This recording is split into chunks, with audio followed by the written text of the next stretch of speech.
Kim Jong উনের মতো একজন মানুষ যিনি উত্তর কোরিয়ার মতো ছোট্ট একটা রাষ্ট্রকে আজকে নিউক্লিয়ার রাষ্ট্রে পরিণত করেছেন, আমাদের কি সেই সক্ষমতা ছিল না?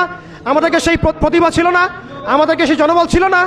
অতএব প্রত্যেক মুসলিম কান্ট্রিকেই নিউক্লিয়ার ওয়েপন্স তৈরির দিকে যেতে হবে, মিসাইল তৈরির দিকে যেতে হবে, প্রযুক্তিগত উন্নয়নের দিকে যেতে হবে, ঐক্যবদ্ধ প্ল্যাটফর্মের দিকে যেতে হবে।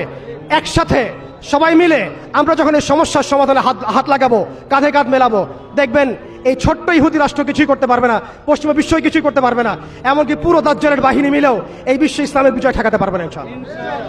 আমি আজকে আপনাদের সামনে শুধুমাত্র কিছু আবেগী কথাবার্তা বলতে আসি নাই, আমি কিছু প্র্যাকটিক্যাল কথা বলতে এসেছিলাম। জানি না কতটুকু বোঝাতে পেরেছি।